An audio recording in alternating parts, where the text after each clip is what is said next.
नाम पेश करता। कैसा वो हुक्मरान उमर, 10 साल 6 माह खलीफा रहे हजरत उमर। हर साल हज के मौके पर खुली कचहरी लगाया करते थे। आपके यहां भी खुली कचहरी होती है? खुली कचहरी लगी है हजरत उमर की हज के मौके पर।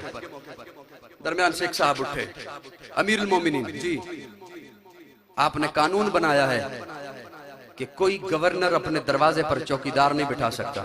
हाँ बनाया है। आपने कानून बनाया है कि कोई गवर्नर बारीक रेशमी कपड़ा नहीं पहनेगा। हाँ बनाया है। उस साहब ने कहा मिस्र का गवर्नर अय्याज, आपने उसे मुंतखब किया है, वो अपने दरवाजे पर चौकीदार भी बिठाता है और बारीक कपड़े पहनता है, रेशमी कपड़े पहनता है। हजरत उमर के चेहरे पे जलाल आया। उसी वक्त पुलिस के सरबराह आईजी मोहम्मद बिन मुस्लिमा को कहा कि गवर्नर मिस्र को गिरफ्तार करके लाया जाए। मैं 2 झलकियां सिर्फ अर्ज करूंगा।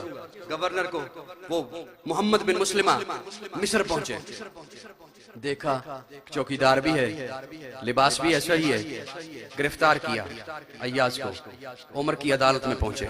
उमर की अदालत लगी है। हजरत उमर एक जुमला बोलते हैं, कहते हैं अय्याज तुझे पता है तेरा बाप बकरियां चराता था, तू अपनी औकात भूल गया। आज गरीब मुसलमानों के लिए दरवाजे पे चौकीदार बिठाता है ताकि तुझसे ये डायरेक्ट आके ना मिल सके। तू अपनी औकात, तुझ में किबर आ गया। मैं तुझसे सिर्फ गवर्नरी वापस नहीं लेता, तुझे बैतुल माल से 200 बकरियां दे रहा हूं। बाप की तरह पहाड़ों पे चरा, 6 माह तक चरा। जब तेरा पारा नीचे आ जाए, तुझे अपनी औकात याद आ जाए, उमर के पास वापिस आ जाना, उमर तुझे वैसा ही पाएगा। उमर, आज इन स्कॉलरों को उमर याद नहीं आ रहा जिसने दुनिया भर को तर्ज़े हुकूमत सिखाया है, जिसने हुकूमत करने के तरीके सिखाए हैं, हुकूमत कैसे की जाती है। इन्हें क्यों वो उमर याद नहीं आ रहा?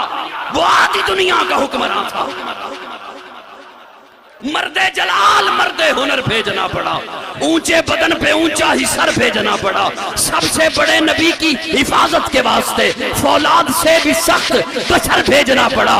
बढ़ने लगा था जोर जिहालत की फौज का, रूए जमी पे रब को उमर भेजना पड़ा। कैसर रूम ने हजरत उमर की खिदमत में एक शख्स भेजा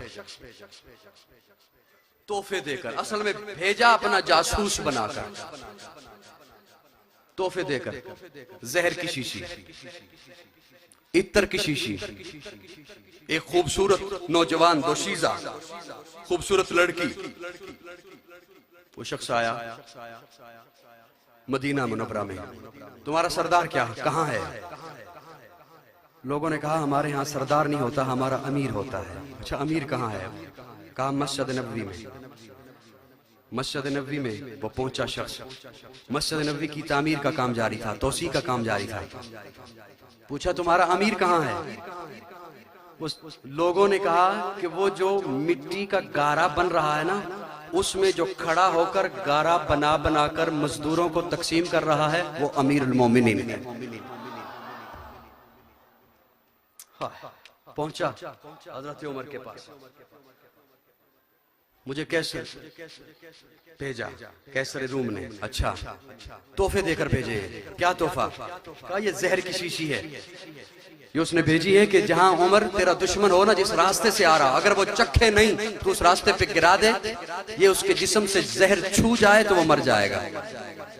और ये इत्तर की शीशी उसने भेजी है, जब लगा लोगे जिस कपड़े पर कई महीनों तक, साल भर तक उससे खुशबू आती रहेगी। अच्छा और ये खूबसूरत लड़की तोहफे में भेजी है। हज़रत उमर ने सबसे पहले जहर की शीशी ली, उसका ढक्कन खोला और फरमाया बिस्मिल्लाहिल्लज़ी ला यज़ुर्रु मा इस्मिही शैउन फिल अर्ज़ि वला फिस समा।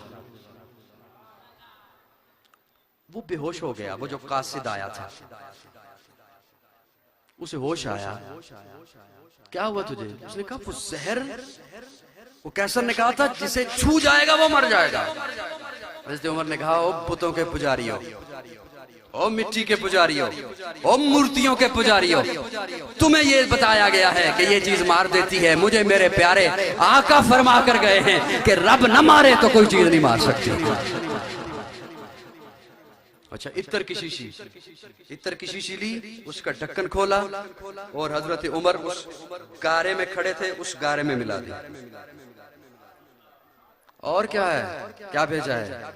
ये खूबसूरत दोशीज़ा। हजरत उमर ने यूं मजदूरों को आवाज दी, और लड़कों तुम में से किसकी शादी नहीं हुई? तो उसने कहा जी मेरी नहीं हुई। फरमाया इधर आ, तेरा निकाह से पढ़ाऊं। वो शख्स वहां से वापस गया और जाके बादशाह को कहता है याद रख तू उमर का मुकाबला नहीं कर सकता।